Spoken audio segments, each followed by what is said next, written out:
Thank you, friends. Afternoon, everybody. So we put the timer on, we settle in, there's no popcorn, but there's some colleagues in the audience who are already like, will there be a rant today? How close are we to the edge of sanity this afternoon? So I thank you, everybody, for being with us together today. What is a really interesting moment in term, isn't it? The pit in the stomach feeling that we get, whether we're 20 years in or 2 weeks, is so interesting, isn't it? That new September feeling, the smell of new shoes and sharpened pencils stays with us all. So I would love to share with you some thoughts this afternoon about wisdom. A little philosophy, for sure, but also some practicality. And I'd like to bring some of the thinking together, I hope, in a way that means you can leave today with some ideas about how we can sort out some of these challenges, address some of these challenges about doing AI well.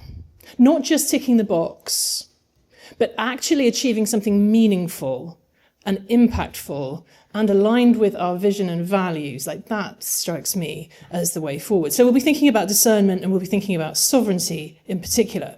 So I had a beautiful introduction, so I don't think I can add to that. But I did want to share with you the joy of glazing. Have you heard that word, friends, glazing? Give me a quick nod. Okay. So, you know when you talk to ChatGPT or other large language models, and they give you such wonderful validation. Even if you tell them utterly mediocre things, quite often what it comes back with is, you're doing a great job. That's a really interesting insight. Yeah, you absolutely have understood all the key issues. I asked ChatGPT, who's Laura Knight and what does she know about education? Look, friends, apparently quite a lot, which is slightly alarming. But I was also appropriately glazed, delighted that it seemed to have an idea about what I know. But I'm something of a busybody these days. I'm a professional, joyful troublemaker in education and technology. And I like to bring thoughtful provocation into conversations about EdTech in particular, from a very human-centered point of view. And I'd like to begin with this question around change. I spend a lot of time in rooms talking about artificial intelligence, and I kind of love playing this little game with myself that I call whataboutery roulette. Now, typically what happens is I will do a little spiel on why we should care about whatever particular technology, AI is the flavour of the day, and why it matters, why we should be thinking about it. And then I love to see the little hands that go up and give me but what about whatever it happens to be. Now, it is absolutely valid that we should question and challenge things. Totally valid, important even. But if I had a fiver for everyone who said, but what about the Congo? But what about the water? But what about? Nobody's going, but what about the steelworks in Wales? Nobody's saying anything contextual about, things that actually are concrete and real. They might have heard a sound bite and then be parroting it. So when I hear the question around the environment, I'm delighted that people care about the environment, but has anyone asked the IT service whether the Wi-Fi providers and the cloud computing tools that they use, how much water they're using? No, nobody's given a monkeys about water up until this moment because somebody said it on a podcast. Let's start with calming the whataboutery down and thinking instead about, okay, we're uncomfortable about change and we're looking to understand it. And some of us are looking to score some points. Cool. Okay, fine. Let's also understand that the shift in literacy is incredibly disruptive. It's disruptive because everything we think we know about what it means to be good at school is somehow feeling uncertain. And given that for the vast majority, those of us who are in education were really good at doing school ourselves. We were the good kids, right? Who then grew up to be more grown-up good kids, and then we teach other people how to be good kids. And suddenly, the rules are changing. And it is destabilizing. It's destabilizing when we don't understand what these new multiple literacies look like. When there are kids who are saying, well, why on earth would I go to college when I can make 10 grand a week on TikTok? It's a fair question. The world is shifting. Surveillance capitalism is shifting.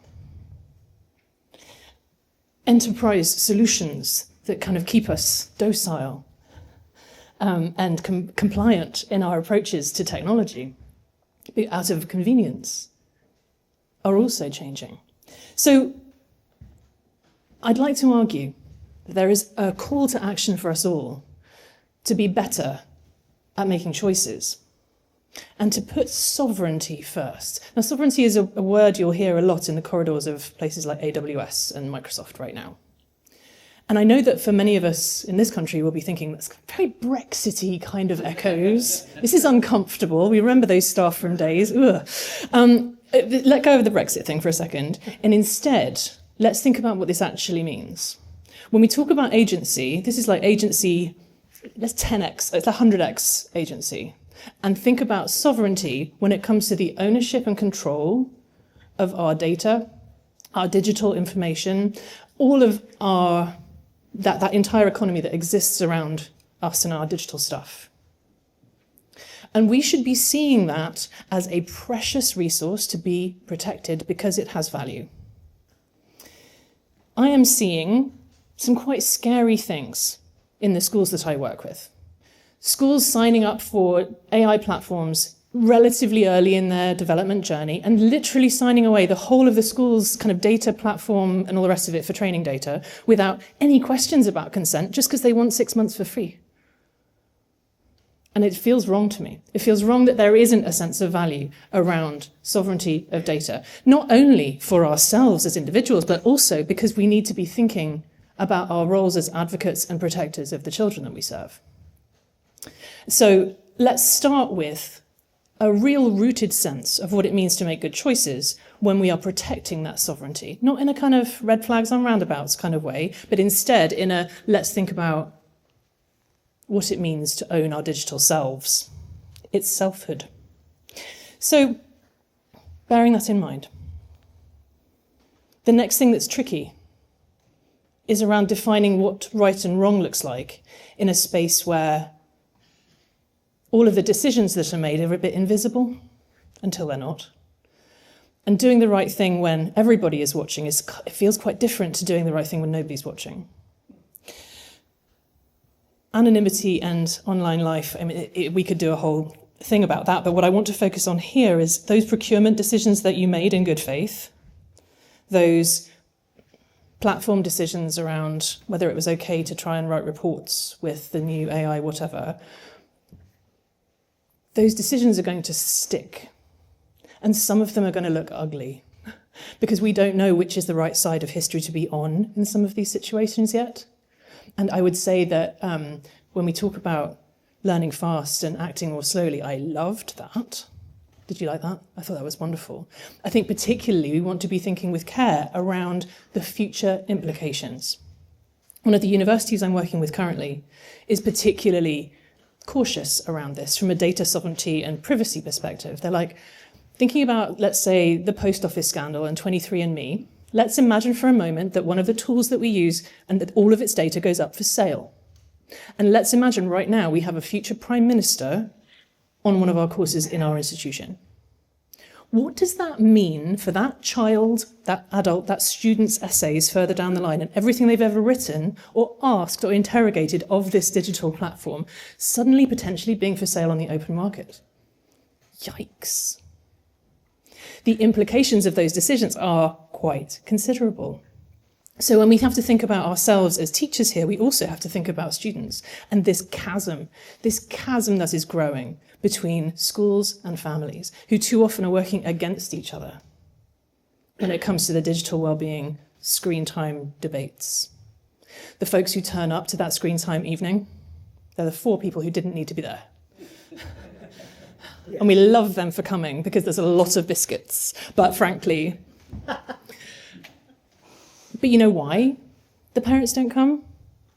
Who wants to show up to something where the primary emotion they're going to experience is shame? Like if shame is the reference point, either shame for not knowing, you should have known these things because you have one of these teenager type people and you're not doing what you were supposed to be doing. So you should have known it or you should have done it. That's rubbish. I'm not going to go to that, are you?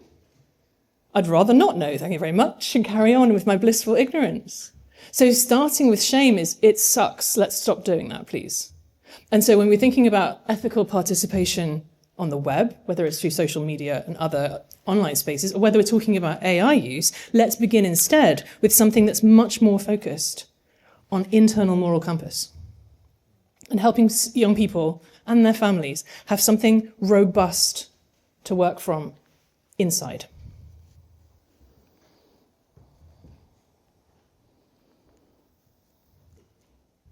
I love what you were saying about age-appropriate autonomy and bowling. It's disappeared. And I use the same analogy with swimming because Professor Tanya Byron talks about swimming and age-appropriate autonomy. We would never take a child out into the middle of the ocean, plop them in with the sharks and say, learn to swim, have fun. See you later, mummy's got a call. Like that's just not how that works. Digital babysitting at its finest. But no, what I think is important is we recognise that with swimming, we would take a really graduated approach to that autonomy. We would start in shallow ends with lifeguards and flotation devices and lots of care and boundaries around the edges of the pool so that no one goes in unless they intend to.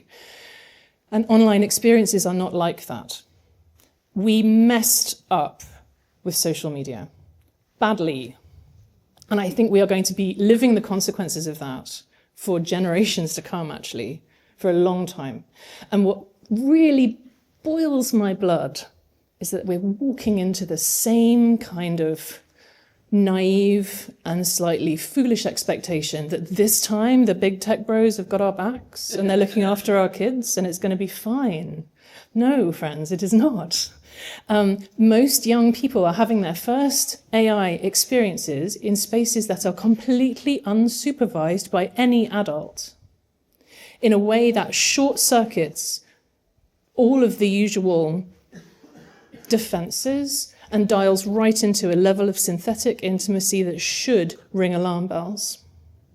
When we are talking about Snapchat My AI, for example, we're seeing exactly this. So imagine you've got your nice year nines who've just rocked up and you're going to start your digital literacy course and talk to them about AI. They've been using AI for years. They don't need you to tell you what it is.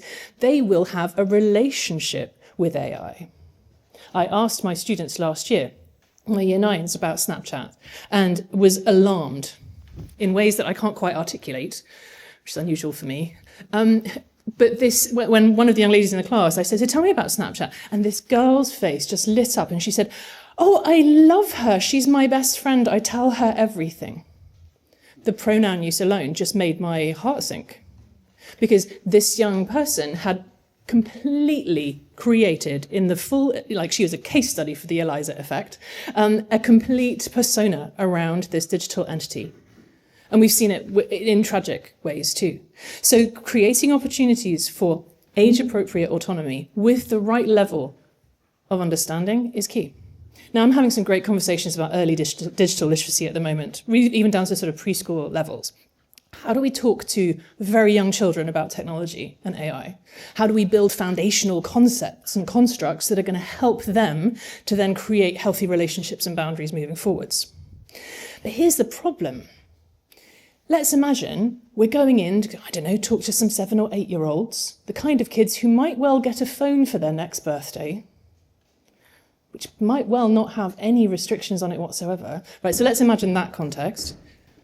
And we're talking to them about AI, and the very first thing they're going to be thinking is, well, it sounds like all of the other magical things I know about. These are children who still believe in Father Christmas and the Tooth Fairy. How on earth are we going to help them understand these foundational concepts unless we take great care with it? They will think it's magical.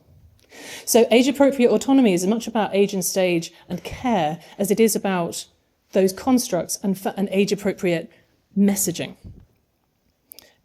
I certainly think that we need to do better than getting everyone rolling their eyes like they currently do on Online Safety Day. So here's what I think is golden.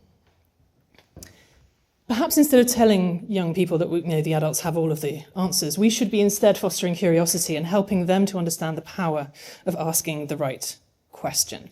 I think that those who ask good questions are the superheroes of AI these days, because if you can articulate the right question, answers are easy. It's the question that's difficult. And so let's think about how can we foster curiosity? How can we foster the kinds of literacies and the kinds of oracies that help young people articulate questions? It sounds underrated, but I think it will pay dividends. And then as school leaders and as teachers, I think we need too to be thinking about purpose, but in very concrete ways. We talked about purpose today. But how do we lock into that? What does it mean? Well, I'd say, let's start with these three. What are the standards which we want to raise? What are the problems that we need to solve? And what are the opportunities we want to create? Let's not play, what can the technology do? Because that's a rubbish game. There is no doubt, too, that we're going to have to work on finding balance.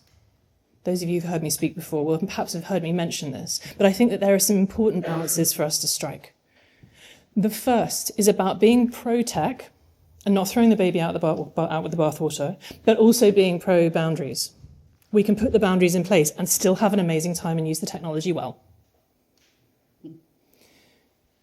The next is about being both measured and being agile.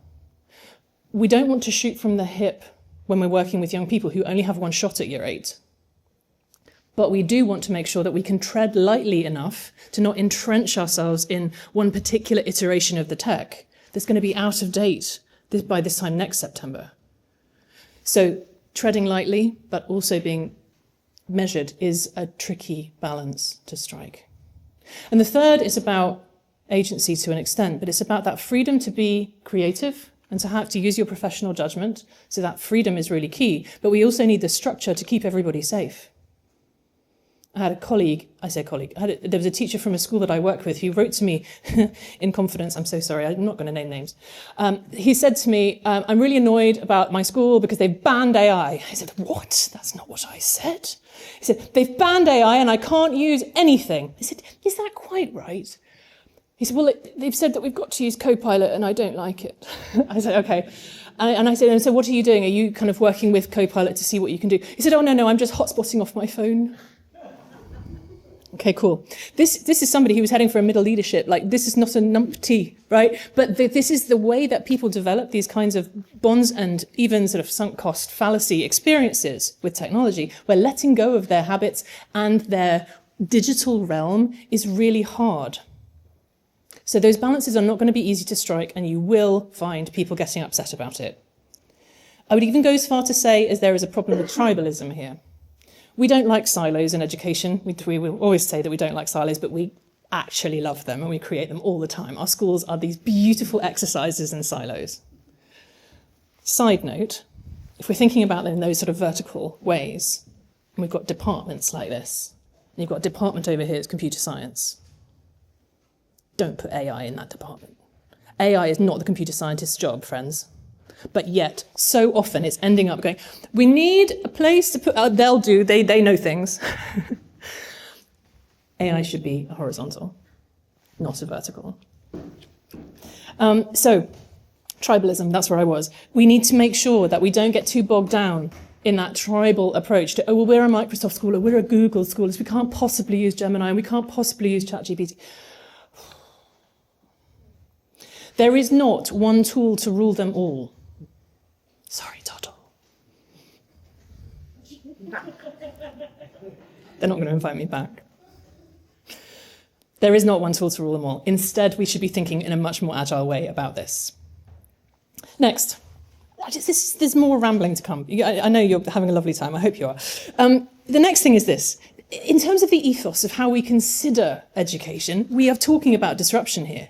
Of course we are. And rightly so. But there's a fundamental that's a big problem, and I think it's particularly difficult for those who are working with lots of SEND children. Is our job to prepare the road for the child and beautifully sweep all of the obstacles out of the way? Or is our job to prepare the child for the road? Now, I'd argue it's the second with a little bit of the first. Like we should do some of the first. But to just do that is to do them a disservice, because, my goodness me, they're not going to cope without us on the other side. But then there are a whole bunch of teenagers would say, but hang on a minute, the road is literally on fire. There is no road.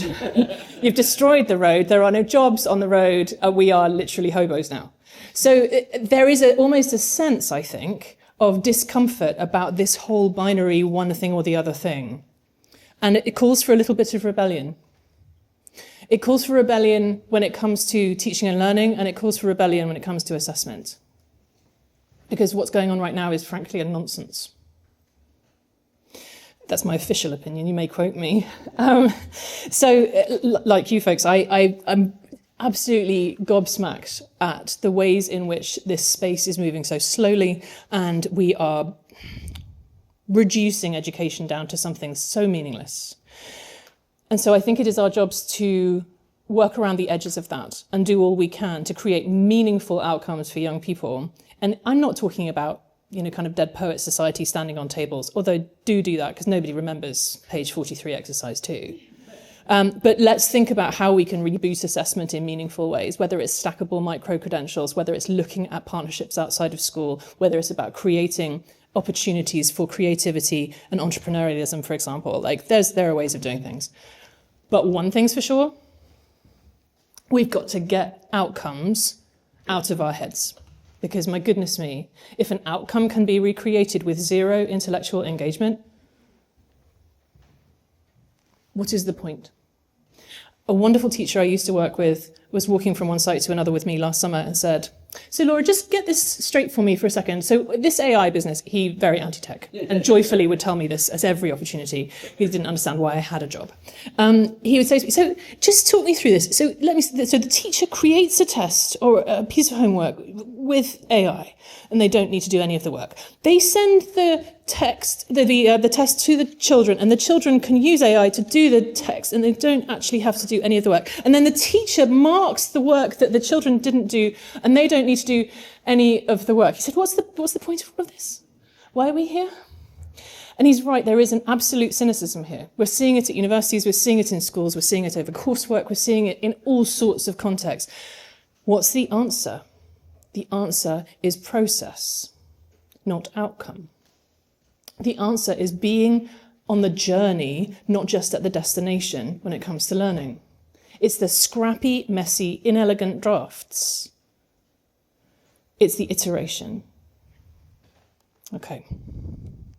So, a little bit of geekery. If you would like to check out things I've written about this stuff, do go and have a look at my book. But one of the questions I ask in it is, what does it mean to do the work of education now? When we think about going through the motions, we perhaps previously would have imagined, well, it was writing the essay or doing the test or going through that process with the experiment.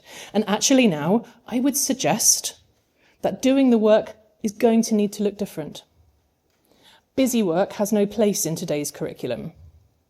We're going to need to find new levels of meaning. And if you find yourself make a poster about this topic to revise for it, expect dross back. So, one of the things that I say to every group of teachers that I stand in front of, shamelessly, is about poor proxies. And it's particularly in rooms like this that I say it with love. But there isn't a single child in any of your schools right now who's going to get their first promotion at work because they underline the title nicely for you. However, what do we praise? What do we celebrate? We celebrate certain sorts of order and compliance and quiet that keeps us sane.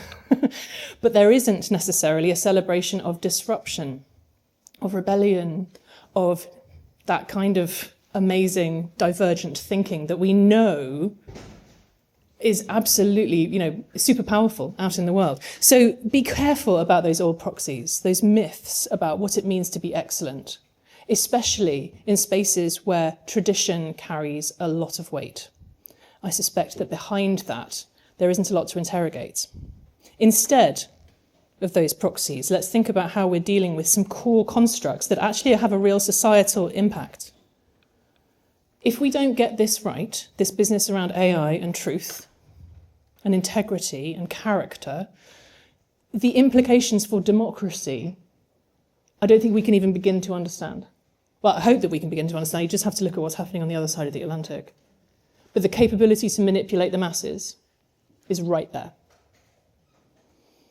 If we can't create young people who can grow up and question the world around them, with conviction and assurance when everyone else says, oh, no, it's fine, honest. Oh, it's really good. Look, I've done that. But also justice, the law, human relationships, intimacy, selfhood, agency, dignity. These are all constructs which are at risk. Fundamental societal things about what it means to be human that we need to really think about delivering in some sense in school and making space for these things. So I'm going to argue there's a framework for this, for discernment, and there's ways of teaching it. And I've written a paper about it. You're very welcome to go download it. It's on my website there. It's free.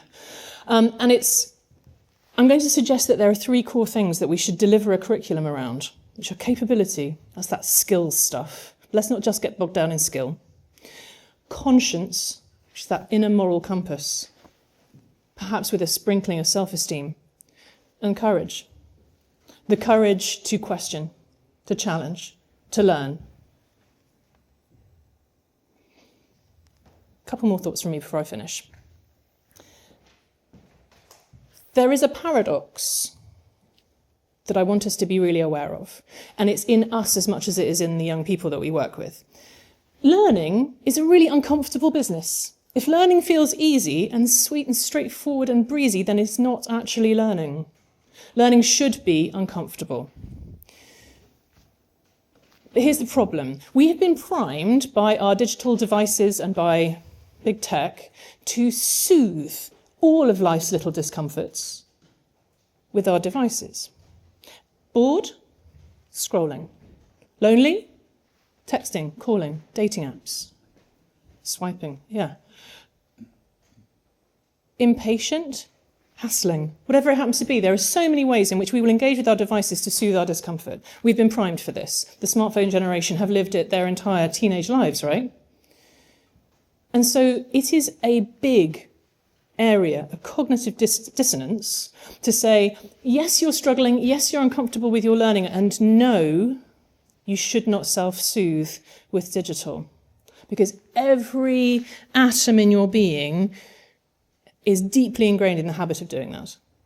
And we're saying, nope, don't. So I want us to notice what it means to get comfortable with discomfort around digital, around change and learning, around getting past the new learning into something where we can actually understand, but noticing too that choosing not to self-soothe with digital is a real countercultural move. If you're interested in a little more on that kind of digital safeguarding thing, I've written another thing. It's currently embargoed on the Chartered Colleges Research Hub. But it's about safeguarding and the implications of AI for safeguarding in schools. I'm not very nice about safeguarding. The work is hugely important, but I'm a bit like, come on, folks, we need to do better. So it's a little bit provocative, but I hope it sheds a little light on how I think these implications need to be considered when we think about safeguarding and how keeping children safe in education this September fell short, just a little. So yeah, do go have a look at Safeguarding Rewired. I hope you find it interesting. And to finish up there, that's me done. Thank you so much.